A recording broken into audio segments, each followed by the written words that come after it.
Santos Ponciano e Hipólito viveram em um tempo onde rompeu um cisma na igreja, onde Hipólito defendia um tal rigorismo que os adúlteros, fornicadores e apóstatas não mereciam perdão, mesmo diante do arrependimento.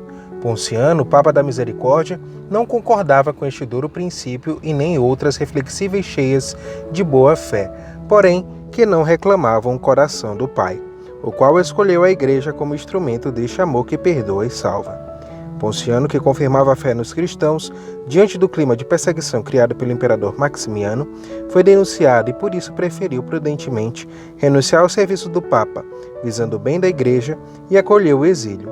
Na ilha de Sardenha, encontrou o exilado também o sacerdote Hipólito, e em meio aos trabalhos forçados se reconciliaram, sendo que Hipólito renunciou aos seus erros antes de colherem, em 235, o passaporte do céu, ou seja, o martírio. Raimundo Kolbe nasceu em 1894 na Polônia numa família operária, que o introduziu no seguimento de Cristo e mais tarde ajudou a encontrar a família franciscana, onde tomou o nome Maximiano Maria.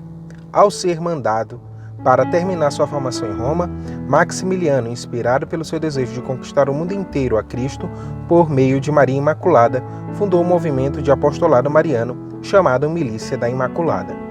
Como sacerdote, foi professor. Com o início da Segunda Guerra, a Polônia foi tomada por nazistas e com isso Frei Maximiliano foi preso 2 vezes, sendo que a prisão definitiva ocorreu em 1941. Levou-o para Varsóvia e posteriormente para o campo de concentração em Auschwitz, onde no campo de extermínio heroicamente evangelizou com a vida e morte.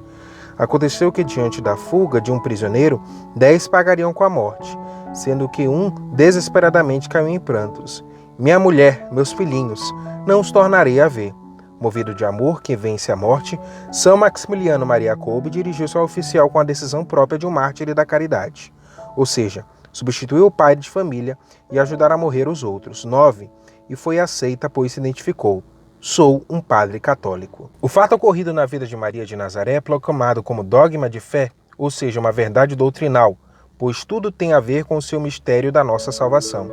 Assim definiu pelo Papa Pio XII em 1950, através da Constituição Apostólica, a Imaculada Mãe de Deus, a Sempre Virgem Maria, terminando o curso da vida terrestre, foi assunto em corpo e alma à glória celestial.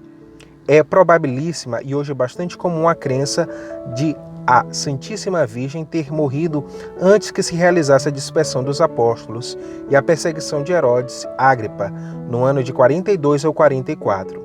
Teria então uns 60 anos de idade.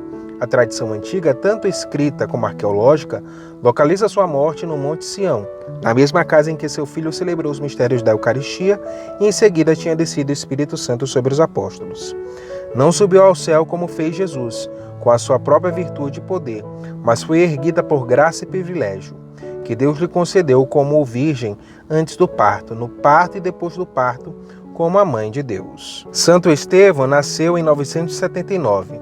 Foi o filho do primeiro duque húngaro convertido ao cristianismo através da pregação de Santo Adalberto, bispo de Praga. Wojciech era seu nome, até ser batizado na adolescência recebendo o nome de Estevão, primeiro mártir cristão, tendo sempre como guia e mestre o bispo de Praga. Santo Estevão casou-se com a piedosa e inteligente Gisela, a qual muito lhe ajudou o governo do povo húngaro, já que precisou unificar muitas tribos dispersas e até mesmo bem usar a ação militar para conter oposições internas e externas.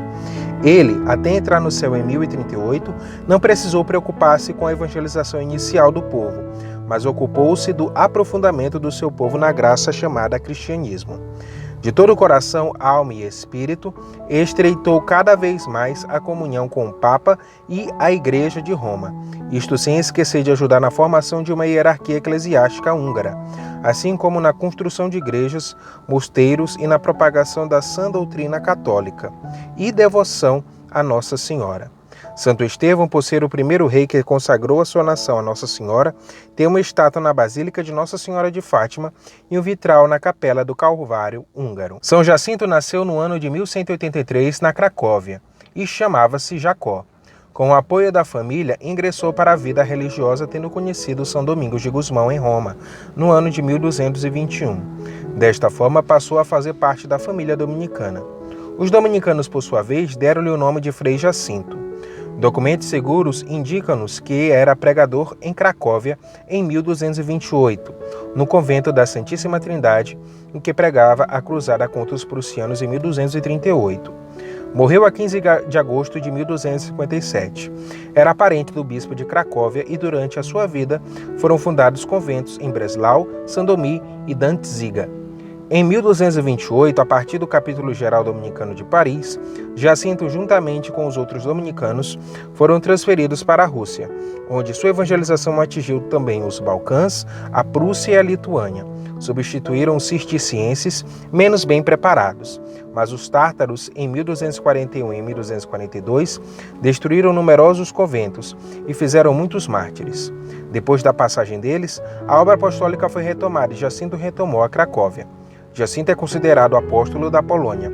Desde 1260, 3 anos após sua morte, o seu túmulo atraía peregrinos. O culto dele abrangeu toda a Polônia. Nascida no ano de 255, em Bitínia, de família plebeia, no tempo da juventude, trabalhava numa pensão até conhecer e casar-se com um oficial do exército romano, chamado Constâncio Cloro.